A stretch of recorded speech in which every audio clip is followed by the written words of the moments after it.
Views from the friend zone. I'm trying to reach the end zone. You think I'm kinda sweet and you wanna be friends though? It's cool though. Just don't try to play me for no fool, yo. Views from the friend zone. I'm trying to reach the end zone. You think I'm kinda sweet and you wanna be friends though? It's cool though. Just don't try to play me for no fool, yo. Yeah. Welcome to another edition of the Views from the Friend Zone podcast. It's your boy Real Talk Mall. Who I got in the building with me? It's your boy Cliff Brockman. It's Juanita. Yeah. Juanita is a friend of the show, a very good friend of mine. I wanted to have her come on to the show so we can have a female perspective, a woman's perspective. There you go. She just schooled me right before we got on because Cliff used the term female to describe a woman. And Juanita just schooled us about it, and then I just said, but I was saying we wanted to have a female's perspective. So I wasn't just referring to you as a female. I wanted a female's perspective. A woman's perspective. A woman's perspective is better. So you see, we're already learning. 1 minute into the show, we're getting schooled, right? So, it's going to come up again. So definitely. So, I wanted to discuss, a lot of different topics. I always talk about what's going on currently, try to talk about relationships, and try to talk about perspective. So, Juanita, would you like to introduce yourself, what you got going on, Juanita from Queens. And I'm just floating on life right now. Floating on life, that's what's up. Trying to figure it out. We all trying to figure it out. So, yeah. I'm not going to delay any further. I'm going to jump right into it. And the first topic that I want to discuss is romance dead. I was, reading a lot of things online and on how women were referring to how men don't know how to date anymore. And, we have so many different mentalities of men feel part of their courtship is that if I send you a text message, good morning, beautiful, check up on you during the day, that's, a big portion of the courtship. So we need to break down and to get perspective. Is romance dead? So the first question is: do men court women with the same intensity and sincereness as previous generations? Of course, we're gonna have our guests answer that question first. I don't know. We living in a different time, and I think with social media, it's no more one-on-one action like that. Everything is through a text message or a video or, you know what I'm saying? Y'all romance. Man, y'all be wanting stuff for half-assed. On some regular. You send me a text message, that's great. That's good. That shows me, you're interested in stuff like that. But y'all be wanting kudos for, doing something that you supposed to do. So that's exactly why I want to have this discussion because, I do feel like romancing is kind of dead because, we live in a society, a day and time where it's just effort is something that's not always put forth. Effort is something that it seems like I don't know. Yeah. I don't work for it. The mentality of a lot of men is I got so many women, I don't, I chase money, I don't chase women, and that mentality where it's just it's almost seen as a sign of weakness if a man puts too much time into going after a woman or going after he wants. Everybody got to be the playboy, I don't chase them, we don't love them female, women. See, I got to correct myself. But, so that's why I was is romance dead? So, Cliff, what do you feel about that? Do you think the people of our generation or even the generation after us, do they go after the women with sincereness and, is chivalry dead? That's the kind of... I don't know. I think the 80s babies still go after it like that, because that's more tradition. But the 90s, I don't know. 90s is more into swag, so it's I'm not gonna open the door for her. I'm not gonna text her every 10 minutes, every 15 minutes. I mean, it's like she says, it's all two different part of different generations, right? I'm 80s baby, so my tradition's a little different. Yeah, so I want to romance my lady. I still want to do date nights. I still want to spice it up to make it interesting. but somebody that's born in the 90s might feel like that's corny. So like even last week I was doing the show by myself, but one of the topics I was just talking about even music and how, you know, lyricism has changed in hip hop, but even R&B, the R&B, we grew up like Casanova, like, you know, the Sweat, you know, That's why. You sit there and listen to them lyrics, they still fuck niggas on them songs. Yeah, but it was smooth though. Right. It was smooth. It was roundabout way, kind of, you know. A woman But didn't feel. these kids, they vocabulary not too good then. Now it's just like, oh, I just wanted to get wet, and you know, I'm gonna leave her dripping, and there's no suave, or thought behind it. It's just like, yo, I'm gonna beat her walls up. This, that, and the other. I'm gonna hit her friend. I don't want to sound like the old dude, but it's just like our mentality is, you know, we're not taking the time out to be like, you know, Do you think gain interest and maybe they didn't see it growing up, so they think that. I don't know, because to me it's like I always say that we kind of learn from the generation before us, right? So maybe maybe there's not enough examples for them to follow, but it's just like, you know, I'm not a child of the 70s, but I remember listening to the R&B of the 70s and getting that appreciation, or just even seeing how special people used to put effort into gaining that woman. But not to cut you off, but you know what? You know, it's funny when you say that. Like she said, they might not see the examples or know how to do it, right?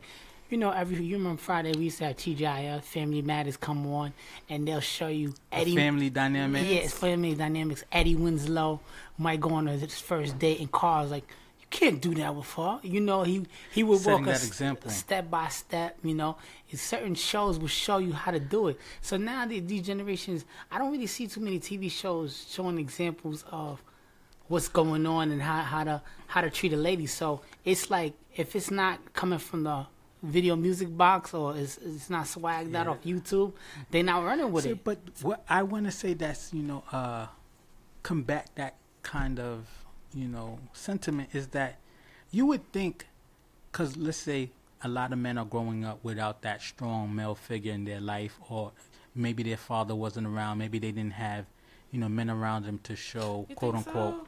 No, I'm just saying, if you're going to use that excuse, but if you think you grew up with just a woman raising you, a woman teaching you all your values, wouldn't that give you more of an appreciation of what a woman does for you in your life, because your mother was the only one who held you down, or grandma was the only one who held you down? Wouldn't that make you want to evaluate or appreciate a woman more?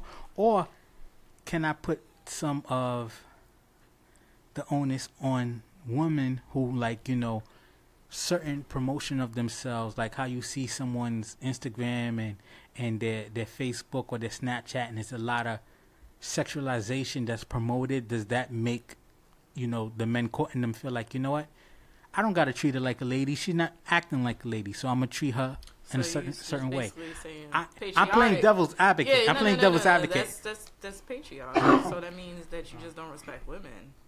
Period. So I'm saying, but it's a lot of men that don't respect women, but a lot of that stems from maybe something that happened with their mothers, and it's like misplaced anger a lot of times. Yeah. So I just sometimes I fault women mothers too, because they treat their sons like a damn boyfriend, and I'll be like, no.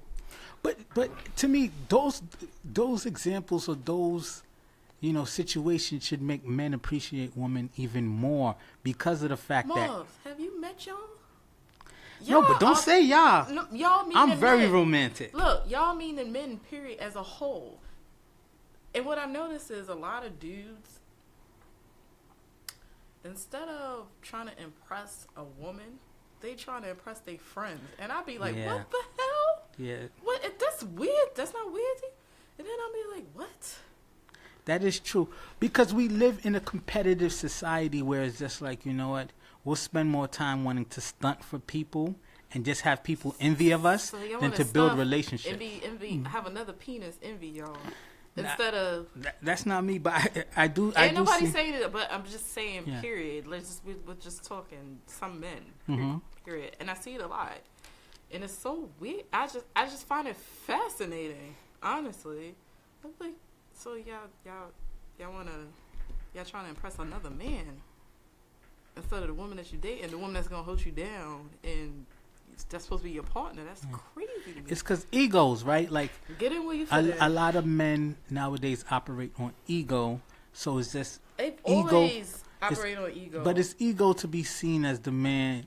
The dude who's a man doesn't spend the time and the energy chasing after women. He supposedly spends the time and energy chasing after money, and the woman come when, you know, just being me. But men don't feel like they have to court anymore, or they have to impress women anymore. They feel like, especially with, you know, the whole quote unquote notion that there aren't any good men out there. So when a man does feel like he bring X to the table, he knows there's a lot of men who don't bring as much as he does, so he doesn't feel like he has to work as hard. Do you think that might be the case? What do you think, Cliff? I think that's the case in certain situations, but like you said about the single mothers and how they're not teaching them how to treat a woman and stuff. But you gotta understand, even with a single mother, who she's dating and how she represents herself, that kid that doesn't have a father figure in his life, if he sees his mother being treated a certain way, that's how he's gonna. So he mimics that. He mimics that. You understand? And a woman can't teach a man how to court a woman. You need the father figure to show by example, lead by example. Even if they have a father figure, just a role model in general, a man figure to show him how to treat a lady. I mean, because if that lady's being mistreated, how she knows how to be treated. You see, but you know, I guess I'm from the school of thought where it's just like, you know, you gotta learn from certain examples, even negative and positives. Of course, you can learn from positive examples and mimic it, but then also from negative examples, you could be like, you know what? I don't need to be like that. I saw how the way that man treated my mother and how that made my mother feel, so I definitely don't want to be that same way. A lot of these men grow up not wanting to be like their fathers, trying to be better than their fathers, but a lot of times, some men do default and be repeating the errors of their fathers. So and they'll find blame in the mother. Yeah, but subconsciously they'll find blame in the mother. So before I move on to that first, question saying, do men, court with the same intensity and sincereness? Do you feel like the blame is on the lacking of example for the generation, or can we put some of the blame on, the dynamic of women chasing men, or men seeing certain images or certain ways that a woman portray themselves and then go acting accordingly? Are the men only treating or courting the women in a certain way is because that's the kind of vibe they're being given off, so they're going that way, or the men just don't have a good example for them? Before we move on, what do you think? Is it more, lack of better words, do you think it's more of the woman's blame because this is the kind of courtship they're accepting, or it's more of the man's blame for not, stepping their game up? I don't know. It might be a mix of both. But, I mean, there's just a lack of respect, period. And there's a lack of respect for women, period. I mean, I hear how guys talk, and I hear how guys talk about women in general. And it's every bitch this, hold this, and hold that. And I'm like, whoa. Even though you might not even think of it as derogatory, the way you're just talking, because it's just like, all right, this guy chat and stuff like that. But I'm like, damn, you're so quick to call a bitch, call a hoe, just, like in general. And it don't even have to be an Instagram model. It could be just a regular, like a regular woman or some chick like that. And it's just like, damn, like y'all don't have any respect. But I don't know. It's just dating is a lot. There's a lot of confusion. We don't understand each other. Men don't understand women. Women don't understand men. And I don't even know how we get to a point where we understand each other, because we like to talk over each other. Yeah. And being a woman myself in like society, period, this shit hard as hell. Because this is like you fighting misogyny, you fighting a patriotic, society, and it's just like, fuck, I'm at fault for like damn near everything. It's just, we don't have an even playing field. So what do you think? Do you think it's more, for lack of better words, do you think it's more of how women present themselves and how they make it, the kind of courtship they accept, or do you think it's that men are not stepping up to the plate like they should? I think it's a little bit of both, right? Because, for example, if I see a girl and I go onto her social media and she's half naked, and she's half naked and she's only taking certain pictures a certain kind of way. When I go after her, I might not go after her with a certain respect. But if I see her on her social media or whatever in pictures, she seems more classy. She's wearing certain outfits, suits, and which I'm gonna come at her a different way, right? So if I see her, she only deal with a certain kind of crowd or a certain kind of guys. I'm gonna deal with her accordingly. So I think it's a little bit of both, you know. Yeah. So it's how you represent yourself. You understand? I agree with that. I also think it's kind of dangerous as well, because it's just like, you know, women can have provocative, you know, imagery or dress provocatively and stuff, but we as men have to have the self-respect to still treat every woman with respect regardless of the stimuli that were presented. But so let me ask the next question. The next question is, Netflix and chill, texting, sending nudes, has our generation taken a microwave approach to forming relationships? Like, we do so many things that are just quick, like, you know, send me a nude, I'm gonna send a D-pic, you know, send me your breast kind of thing, you know.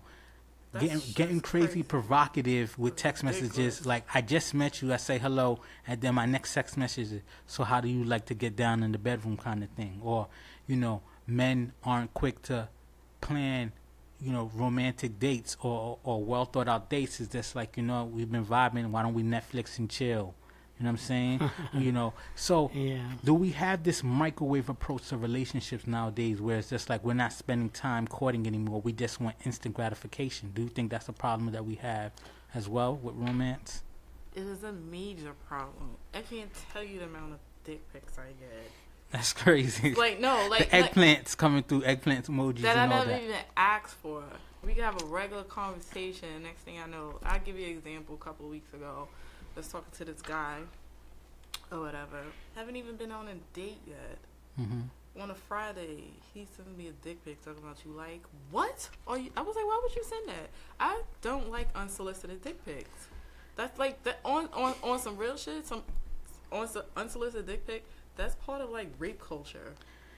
Wow, that's Wow. deep. It is. No, but it's unsolicited. You're right, though. It's unsolicited. My thing is unsolicited. I'm like, yo, you just out here giving your dick away. I'm like, what the hell? He was just like, I was like, why would you send that? He was like, oh, I don't know. Then he gonna blame it on him being drunk. And I'm like, yeah, so you got a big dick, but my thing is this.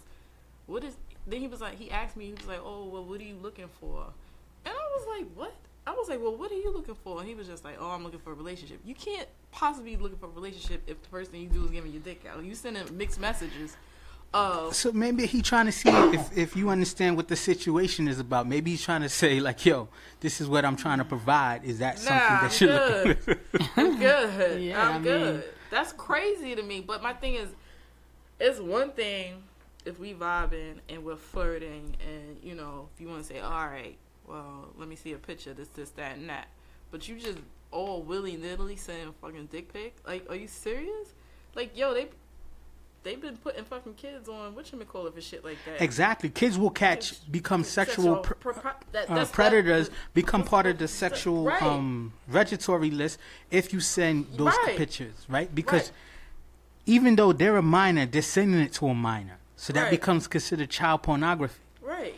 I mean, luckily I'm a grown man, so I don't have to deal with that. But that is definitely even like, you know, you take pictures of your kids and like them taking a bath and stuff like that. And if you fucking send that shit to you're promoting child pornography. Like, so it's real. That's what I'm saying. So when I say that you sending a dick, that's part of rape culture. Like that's part. It's just like, damn. It was like you can send a dick pic. Ask first. Like, yo. Yeah. Don't just up and it's numerous times, and I'll be like, we didn't even hit this conversation of you. Yeah. To even be sending me a dick pic, like that's. What do you think? Do you think we be rushing? Do you think it's because, you know, we trying to see if we're wasting our time or not? You know what it is, and then I'm gonna break it down. Is a lot of times now, guys, both parties, people are busy. So they feel like people don't even know how to talk on the phone anymore. When's the last time a man called a woman and said, you know what, everybody got free time, whether you super busy or not, right? Everybody got 1 or 2 hours, one or 2 hours to have free time and say and to talk to somebody, right? So if you're trying to work on something, call her and have that conversation. Because I'm not in the dating world and I'm married, but I know after 30 minutes in the conversation, all right, I know where I'm headed with this. Mm-hmm. People don't even call on the phone anymore. And it's sad. I got a lot of single friends.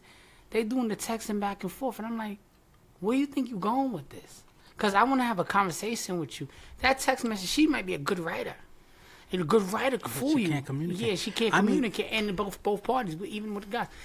Guys don't even know how to talk to women anymore. Guys don't even know how to approach a woman with respect and have that full conversation. Scared. Like, it's no more. You remember back in the days, you spend hours talking to that girl every day. Now it's like, listen. Sometimes the sun will come up from y'all talking for so long. Now it's like, listen. Now it's like the guy will give a girl 5 text messages through the day. He might be in the gym. He doing cardio. He hit her a couple times. Whatever, boom. He might wake up in the morning. He hit her a couple times. He might be going at night and hit her a couple times. But now one time, he think he putting in work. But now one time did he have the thought to say, let me call on the phone. Let's have that conversation. Yeah. Guys just want a text message now because they don't know. Some guys don't even know how to talk to women anymore. They think because they got a nice car, they got a nice car, they got a good job, they got this, they got that, they got 1,000 likes on Instagram, they popping. That's it. That ain't it no more. Like, listen. Like it's crazy because that's missing. That's why so many people in relationships that are strangers, because the communication ain't there. They spend so much time chasing after imagery, so much time chasing after ideals, thinking that this person is one way because of how they follow their IG, how they follow their Snapchats, how they follow their Facebook statuses. But a lot of times people's Facebook statuses are just copying. Either people are copying Joe Osteen type quotes and saying, be blessed, ma. God ain't gonna put nothing in your life that you can't get over. And you falling in love with copying, or how people Instagram look, or how people Snapchat is. But you don't know how you don't know what this person think about what today's political climate is. You don't know what. Listen, for me, at this point in time, we talking politics right away because I need to see where you at. Yeah. You start talking about that Trump shit. You a whole tap and all that stuff. I'm telling you now, it's gonna shut down. But think about text messages when you're trying to court somebody, right? Text messages when you're trying to court somebody, it's always gonna be good. I got this one. One guy, like every 2 hours during the week, like during work days. What you doing, nigga? What? I'm working. Right. I have a job. Right. I am working on stuff at my job. Right. But that shows the lack of stimulus. It's not even like why it's like YWD, and I'm like, what?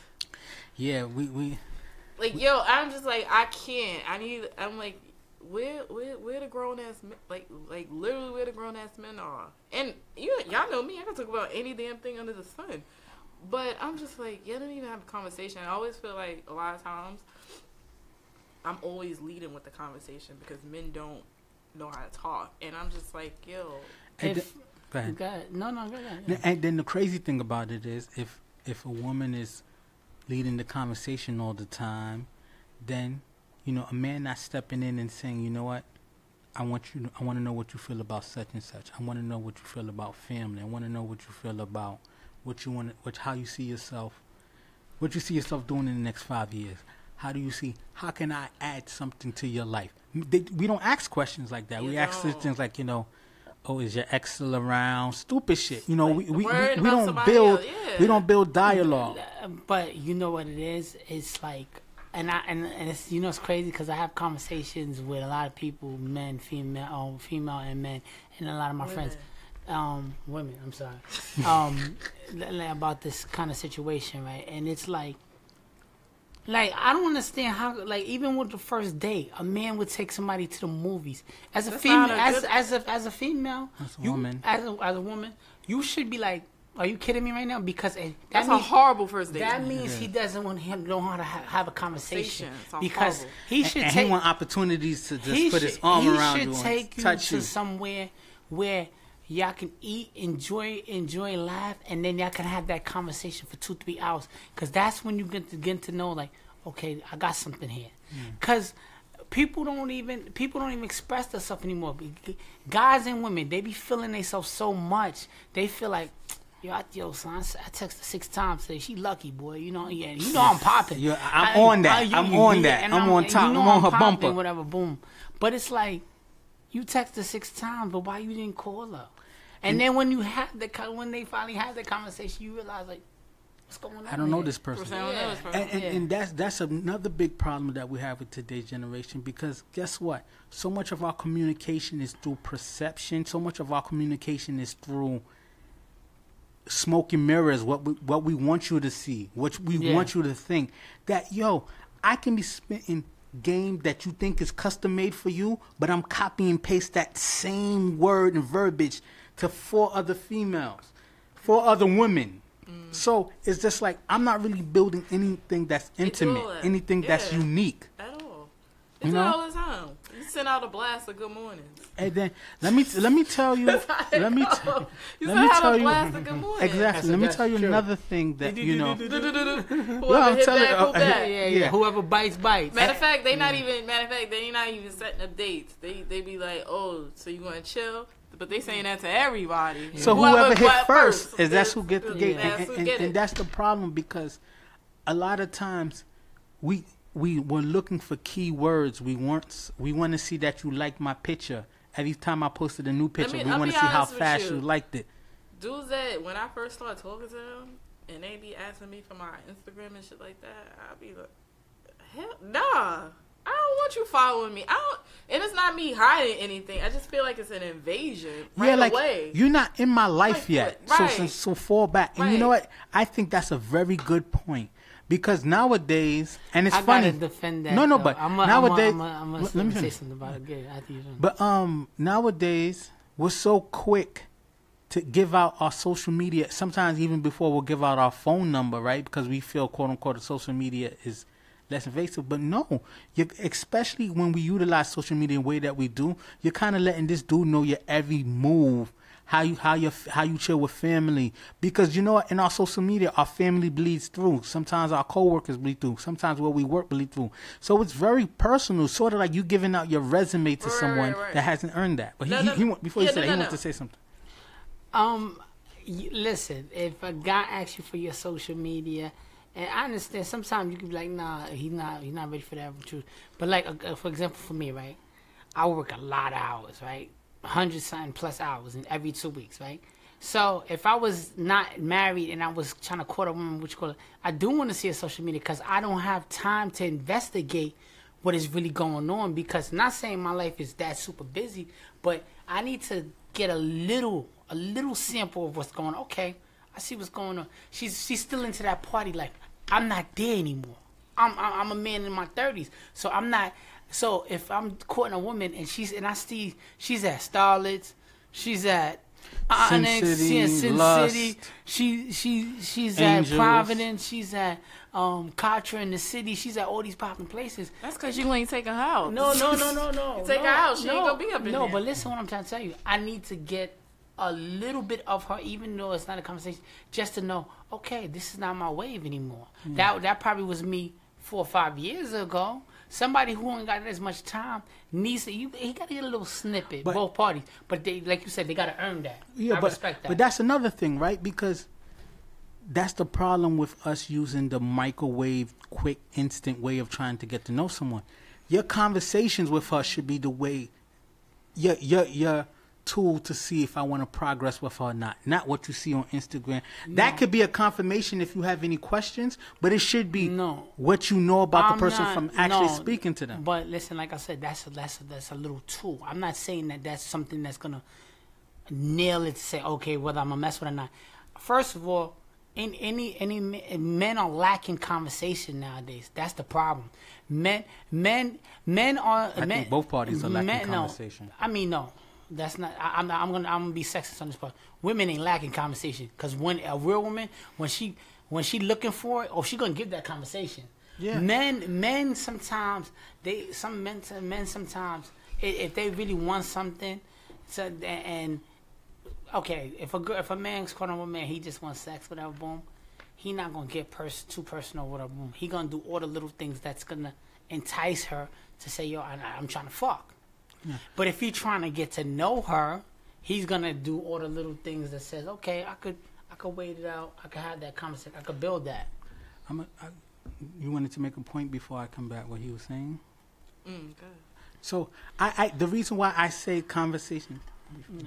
The reason why I say conversation is lacking on both parties because a lot of times both men and women are surprised about the person that they're dealing with, or they kind of feel like, wow, I thought he was such and such. No, because the key to conversation is asking certain questions and the ability to derive certain responses to the things that you're trying to inquire about. So conversation is lacking on both ends because a lot of times people who are in relationships find out, like, you know, they're kind of surprised by the person that they're with after a certain amount of time that they're with these people because they're not asking the right questions. They're not observing the right things. So that's a part of conversation. Not necessarily asking the right questions. Sometimes they will pull the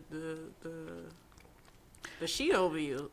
Every time you don't get an answer, or every time you're not getting, you know, the right correspondence to what you're trying to find out, we do something where it's just like, okay, you know what? I didn't really understand that answer, but you know what? I think he meant this. So then we deduce certain things instead of getting down to the bottom of it. And that's why sometimes we find out that so many people have these secret lives that we didn't know about. Yeah. Because what we did hear to certain questions or what we did get to certain responses, even when there was like gaps to it, we kind of fill in the blanks. I know I've been guilty about that in the past where it's just like sometimes I put women on a pedestal. So even when I see inconsistencies, I try to give the benefit of the doubt. But now, people show you their ass, believe you, that's who they're showing you. Mm-hmm. You know what I'm saying? And that's a key thing that we don't do nowadays. So before we move on, the last portion of this question I have is, has the fake perception of having unlimited choices bruised the concept of monogamy? Right? Because you got to understand, in our parents' generation, there wasn't internet, there wasn't social media and stuff like that. So you kind of, the women that you seen every day were like the limits that you thought you've had. You knew there was people in other cities. You seen things. You seen TV and stuff like that. But your everyday interactions with the person you seen on the commute, right? No, but I'll let you. But nowadays, because of social media and how we're interacting in the world, somebody in Uganda right now could send me a message and say, "I think you're cute. Let's get to know each other." I've never been to Uganda. I have no exposure in Uganda, but it's just because you're out there on a public forum. So, because social media makes people think they're popping, they're lit, they can have anybody that they want. Do you think that kind of clouds us pursuing a monogamous relationship? I'll let you answer first. Monogamy always been an issue. Of course. Monogamy has always been an issue. But do you think it's worse with social media? I honestly think it's the same. We are people. Period. We're attracted to other people. Monogamy's always been hard. This is why you see all these outside kids. You see all these outside... Just because... And you want to say, well, divorce is high. Well, yeah, let's talk about that. Divorce and stuff is high, right? Because, one, women were dependent on men.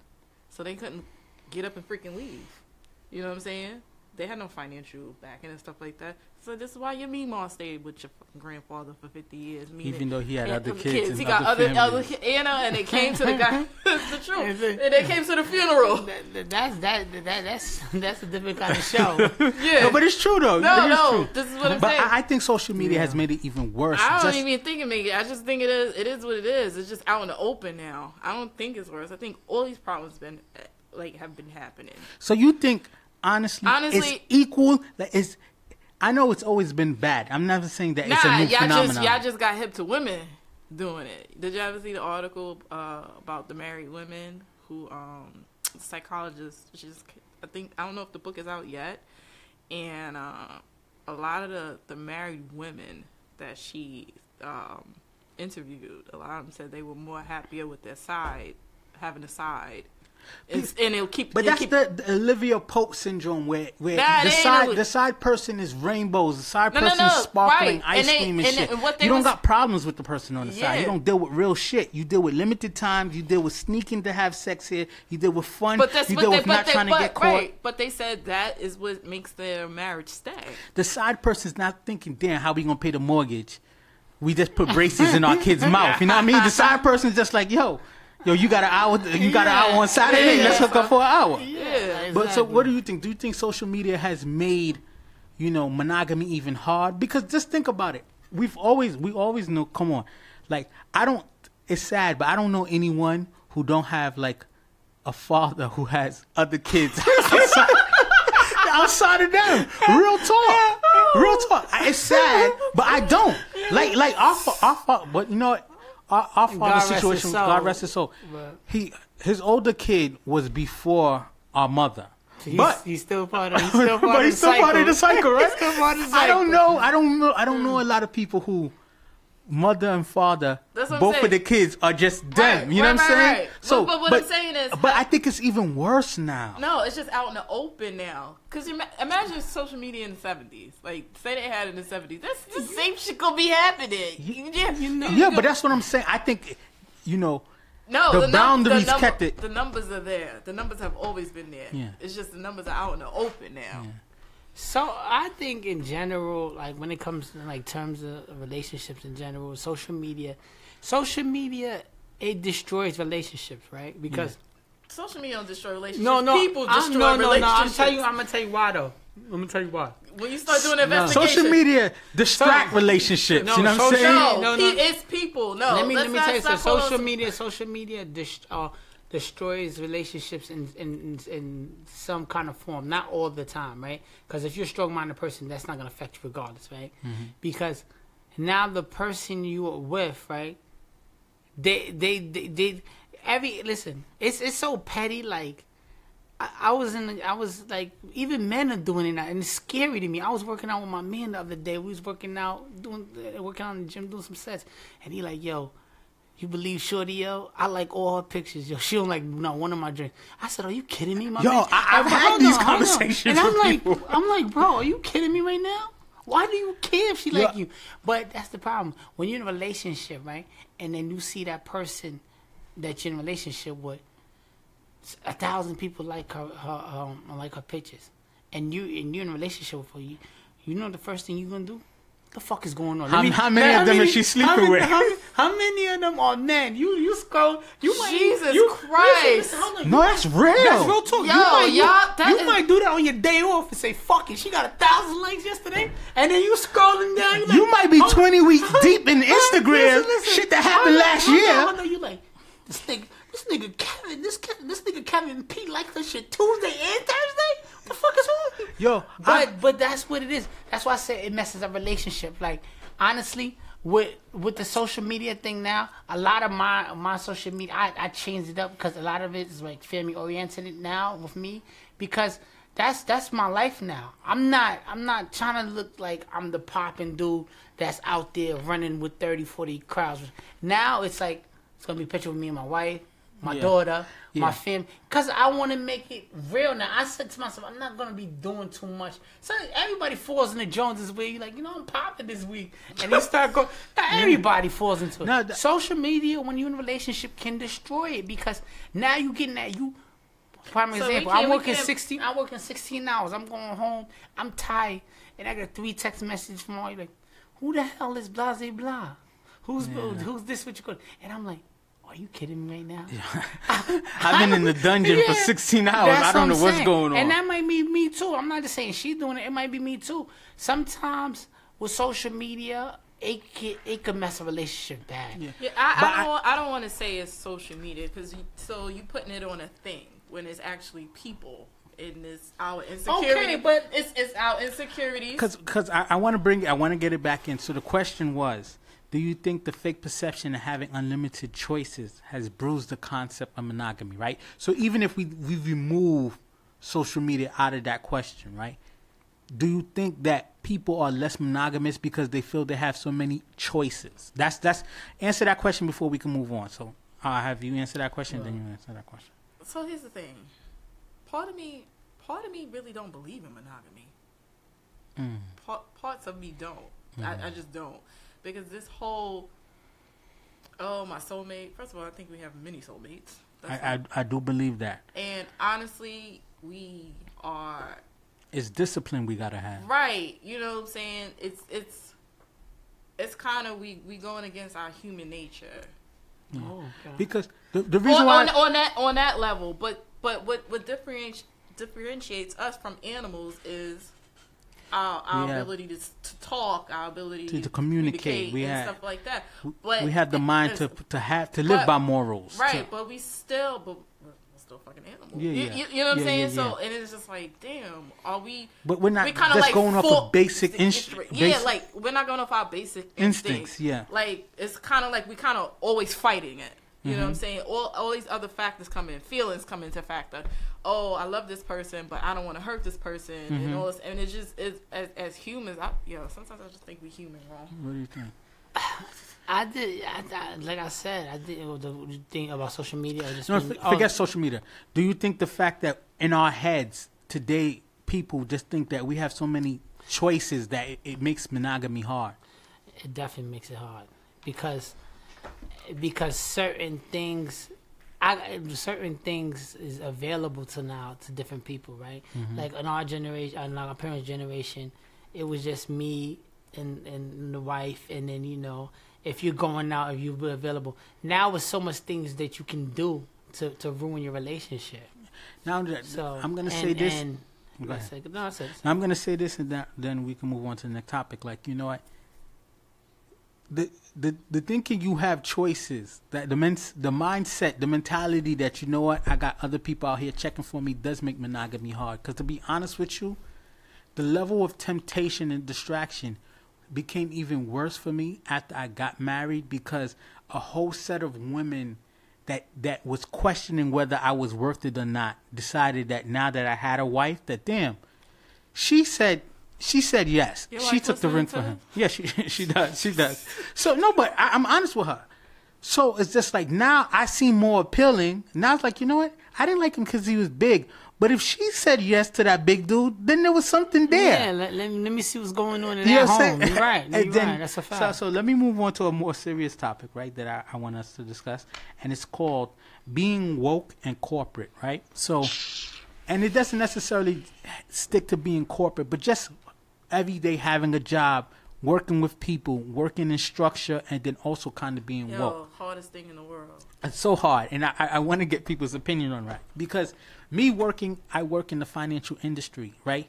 And you work with people from so many different backgrounds, and the one thing I always tell people that I'm so impressed about where I work at is so many smart people you work with. You have conversations with them, you try to solve problems. You're like, man, this person is smart. But then when political issues come up, and that's why they always say it's not good to talk about politics and stuff like that, I'll see people who are brown like me but aren't from my culture, and be like, like when Trayvon Martin happened, they was just like, hey man, he shouldn't have been walking around in that area. Dude, his father lived and it wasn't just coming from people who didn't look like me. It was coming from other brown people who may not necessarily be African American. I'm just leave it at that. So I asked this question, right? Is there a conflict with being woke and corporate? I'll let Clifford answer, then you, because you may not necessarily work in a corporate office like I do, but you work every day, work with other people and stuff like that. So is it hard to like be conscious about what's going on and then still be in the workplace? It's very conscious, and politics, because what happens is when you're in a workplace and you start talking politics, you might have like, for example, me and her work together, right? I work in the psych ward in the jail setting, right? So me and her might like each other, everything's cool. Then I found out she's following Trump. She's voting for Trump. Yo, that has caused so many arguments across the country. Listen. You know how now I think of her? I don't care if we did everything last week together. We helped her. I'm like, I'm finished with her. Right. Because of the politics. Because now I feel like she don't think I'm I always not to cut you, but when I hear these Trump, supporters, not only supporters, but these people who be like, Trump got it right, I think to myself, then you don't think I belong here. You look at me and you be like, I got to work with him because we get paid from the same people, but I don't belong at this job. That sheet come out. Yeah, you know what I'm saying? I have somebody who we listen. We in my job, we always talking and stuff, the men and women. In conversation, we all work a lot of hours. We have one person who's a Trump supporter, right? And we're finished with her. It is what it is. And it is not because, what you call it, it's like, I hate people be like, oh, I voted for Trump or I voted for this person because of my political. No, because now I'm thinking to myself, hold on, this is what you think of. This is what you think. Because what he's doing now, he was doing during the campaign. Exactly. So it's very scary when you bring up politics at work because we could be doing a project together. We both about to get money from this, and now all of a sudden I'm like, damn man, I'm just gonna lose this. I'm just gonna lose this money because I don't want to deal with that. Yeah. So it's always. I think it's best to stay away from politics when you're in the work environment because it could get very ugly. Yeah. So it's best thing when somebody starts talking politics, you like, I don't really do that because I just want to keep our relationship like that. So So the question was, is there a conflict with being woke and corporate? So much. It's so much. It is. It's so many layers to this. Like, there's this white guy at my job. He's a manager. No, don't say no names. Nah. No, we don't say names. We don't say where we work at or anything like that. I don't want nobody to know where the hell I work at, to be honest with you. And so he's like, basically he's a Trump supporter. But then he wants to talk to me about sports. And I just be looking at him like, get out of here. Like, and it's just like, nah, because I gotta wake up every day in this black skin. Yeah. Like, I'm black. I am a woman. I can't call time out from being black. You know what I'm saying? I gotta. It's a full game. Right. I got an afro. I got to deal with this. Yeah. You know what I'm saying? You should have heard them when I straightened my hair. Do they touch your hair or try to touch your hair? Yo, no. Let me tell you something. I straightened my hair and went to work. And when I tell you, everybody had a goddamn fit. It was. But what's crazy? People who know you've always had nice long hair. Regardless, right? So people who know me, but these people don't know me, or whatever. And so you from the time when I used to wear my hair straight and all this other stuff. And so this white guy, he had to be like 70, like you could barely stand up, and he thought he was giving me a compliment. First of all, you look like the fucking crypt keeper, number one, and he gonna say, well, oh, you look so pretty with your hair like that, and I was just like. When you had your hair straightened versus so because it was like, you matched the Eurocentric view right. of beauty to him. And I was just in there like, fuck out of here. You know what I'm saying? And like, here's the thing. I know when to hold my opinion and I know when not to. Like, that's the whole purpose of having a fucking group chat, honestly. That's one of the important things. So I could just let off. So you could vent off. Yo, those group chats be free psychotherapy sometimes. But that's like, when it comes to work environment, you gotta limit that because you could have been working with him or something, right? And now you needed him. Now your points are different, right? And so I just be saying, and then we also in my place of employment have brown people who are not black that voted for him, and I just be looking at them like, y'all want to simulate so bad. And the crazy thing about it is, if it breaks down tomorrow, you're going to be treated the same way that I'm treated, whether you believe it or not. Right, but that's the idea of that everybody, honestly, and I don't think all people of color think this, but from my experience, a lot of people really think they better than black people. That's what it comes down to. That's what kills me. And I just be sitting there like, but we built this. We was not only but that. that's why I'm telling you the best way to do is keep it short because now you become Huey P and the Black Panther Party. Right. Because now everybody starts throwing their fists. And you're like, hold on, what's going on? Yo, that's why I be reluctant to really add you. Like if you work with me, I don't do that, and I told you about that. Yeah. No. Yo, that's why I always tell people like, yo, if you work with me and then I accepted the ad on Facebook from you, I really rock with you because Deny. corporate Marv and Facebook Marv and Marv who Marv wants to be in real life is two different dudes. In corporate, because I'm kind of fat, got a little size on me, black dude. I have to be docile. I have to be calm. I have to smile. You on the plantation? How they have to be on you the have to be that way. But anybody who knows me, like, yo, as soon as something woke come across my feed, I'm sharing it. I'm discussing it. I'll make you feel uncomfortable. I don't care because this is how I feel. You know what I'm saying? So it's tough because you'll hear crazy things and you're just like. But you can't be Farrakhan at the job, and this is where you got to feed your family. That's why you got to feed your family. That's why you got to keep it very like, okay, I'm just gonna stay away from this guy. Now I know where I'm headed with him. So let me ask the next question: has working in corporate settings made you more aware of the growing social tensions we have in this country?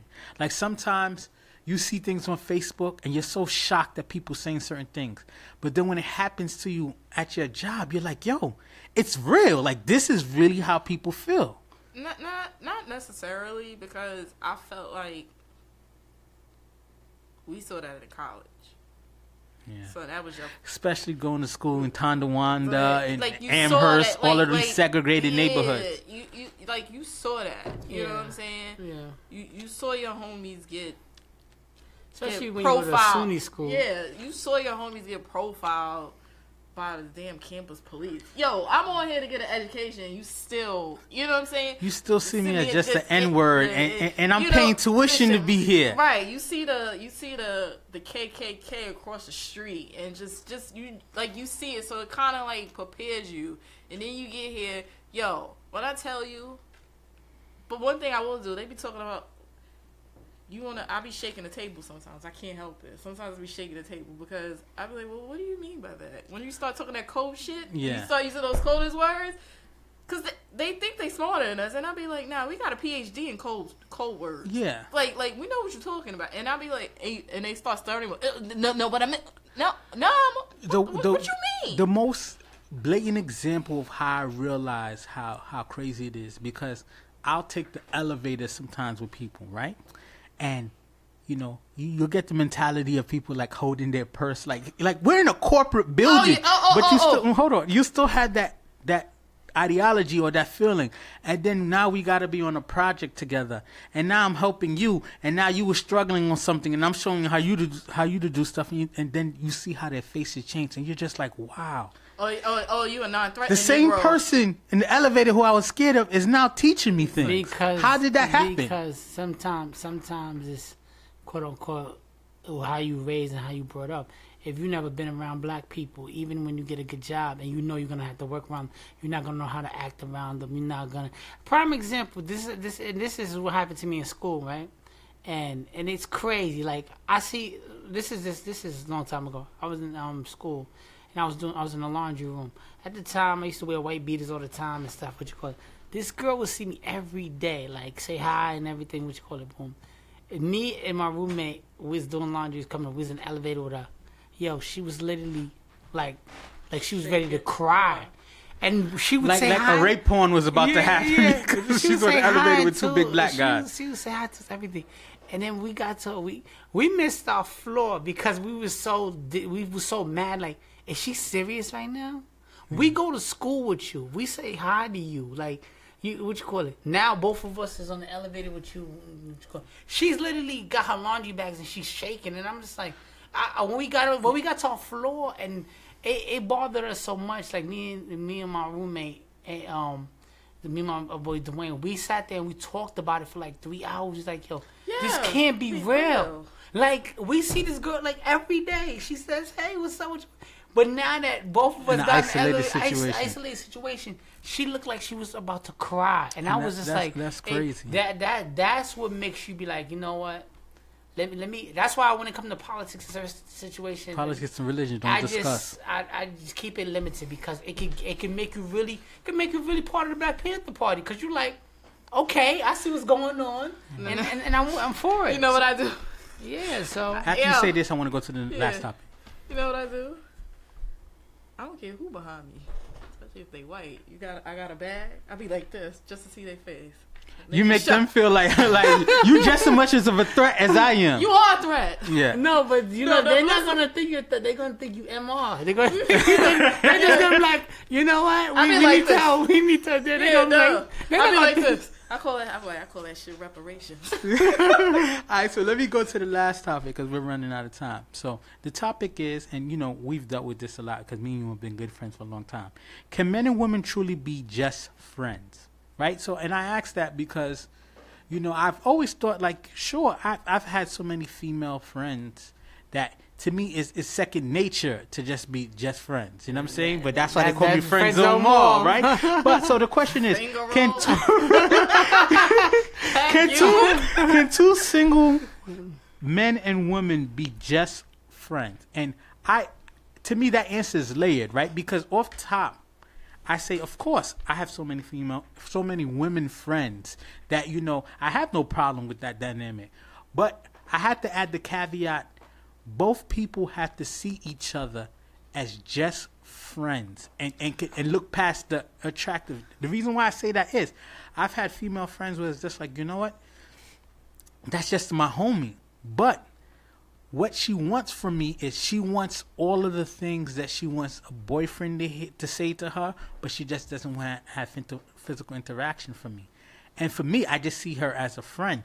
So are we friends? Yes, but I feel our expectations and what we want out of the friendship are completely different. So can a single man and a single woman who both find each other attractive be just friends? And I'll let you answer that first. Yeah, I think you can do that, but I don't know. Well, some dudes, they be having ulterior motives. Like, I'm gonna play this friend shit for a while. Some people got a long-term plan. They got a long-term plan. It could be 10 years. She gonna bite regardless. I wasted time like that in high school, but not college and grown. That was too much of a waste of time. But you still got, next thing you know, you got a fucking dick pic coming through your goddamn phone. And it's like, what the And I never seen you like that. Right. Okay. But I can say that men and women can be friends or whatever. It's and honestly, I think you need it. Mm-hmm. You know what I'm saying? I honestly think you need it. This idea. I think men and women. Is Caveman Cliff about to come out? That's another Andrew Bynum about to come out. Caveman Cliff. Look. That's because Cliff is old savage. You think of old savage Cliff? No, old dirty bastard, old savage Cliff. No. Yeah, that's I think men and women could be friends when they're not in a relationship. If they're in a relationship, it gets kind of sticky, right? Because there's now a certain boundaries you gotta respect, right? But yeah, that's fine. Let me explain.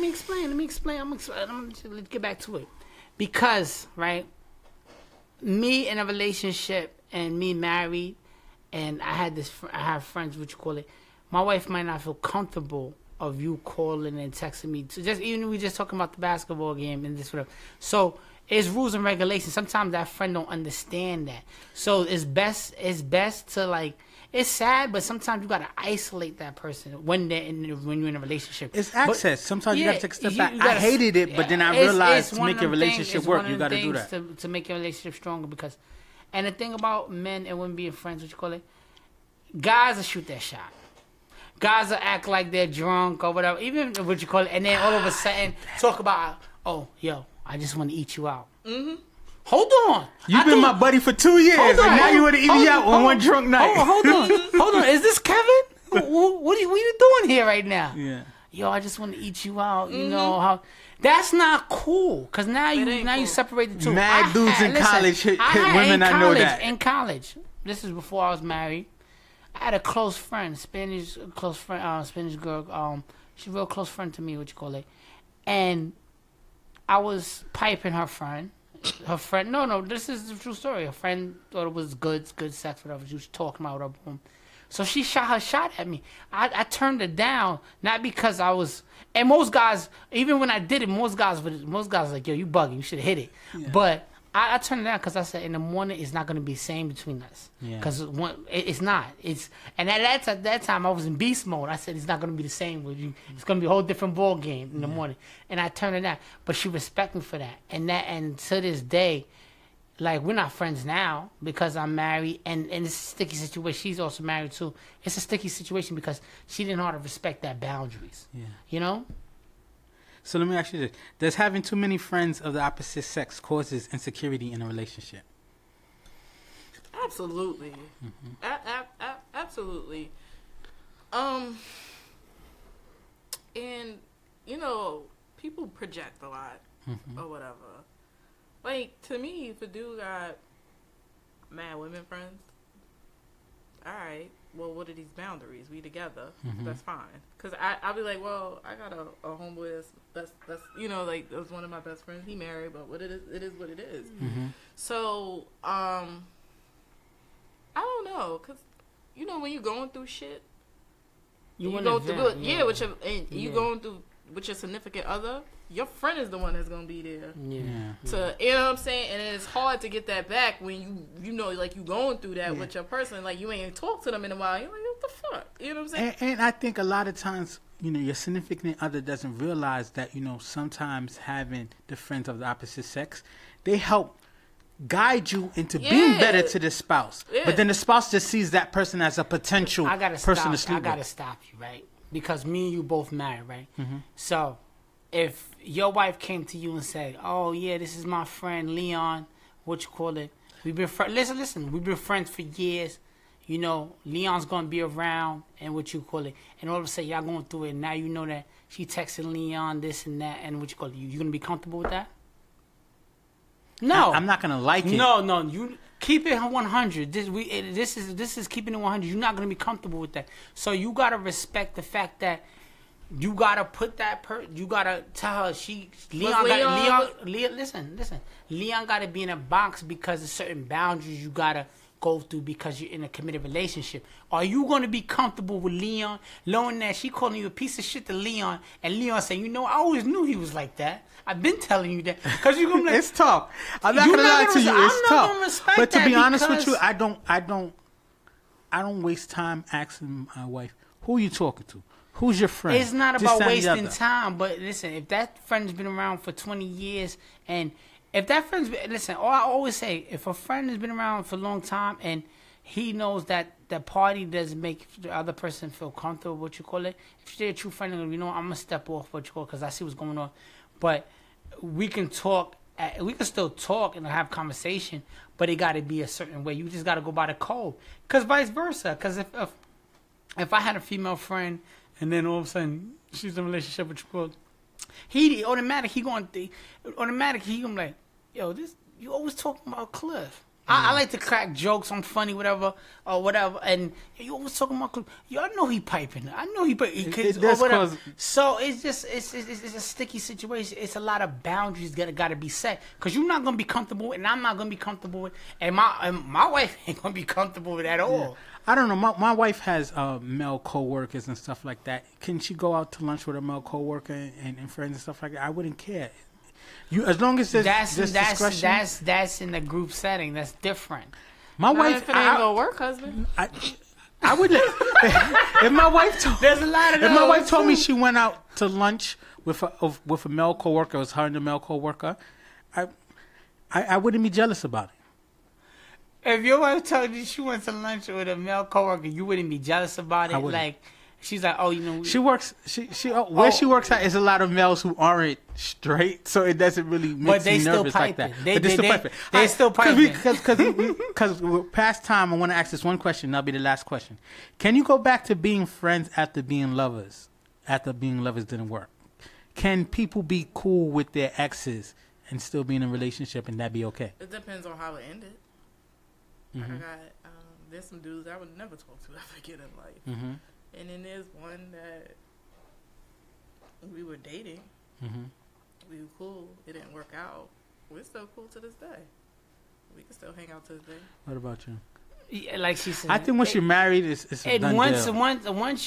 Honestly, it took me a while to understand it. Once you're married and the boundaries, that friend joint of still being friends, it's tough. It's a situation that's gonna make your home unstable. So it's different you can't. It's I don't think it's a good idea. Okay. You know. Well, I'm gonna say this, and then we'll end the podcast. I feel like men and women can always be friends as long as the expectations out of that friendship is put out there. There's no hidden agendas, and there's also have to be access issues, right? Mm-hmm. Men and women, when they have friendships, certain accesses got to be limited, especially when those people have relationships, right? Because your wife or your significant other can't feel like another woman has the same access to you as she does. You know what I'm saying? So that's that. I want to thank our guest, Juanita, for being a really good guest. We had a real fun having this episode. If you want to do a little shout out real quick before we end the episode, you could go ahead. Shout out to myself. That's cool. What about you? Got any shout outs? I'm gonna shout out to my family, my friends, or just everybody who I care about. And then I wanted to say, like, don't be afraid to helping others, because when you help people, good things happen in your life. Yeah. So take the time out and reach out to somebody. It doesn't matter who, So. Yeah. And I'd like to say, shout out to everyone who's been supporting the Views from the Friend Zone podcast. Please continue to like, share, comment on the videos. Please go to iTunes and rate the podcast. Leave comments, give us feedback. I'm only going to get better. We're only going to get better with the feedback. And like I say to everybody, please continue to chase your legacy and not liabilities. And we out. Views from the friend zone. I'm trying to reach the end zone. You think I'm kinda sweet and you wanna be friends though? It's cool though. Just don't try to play me for no fool, yo. Views from the friend zone. I'm trying to reach the end zone. You think I'm kinda sweet and you wanna be friends though? It's cool though. Just don't try to play me for no fool, yo.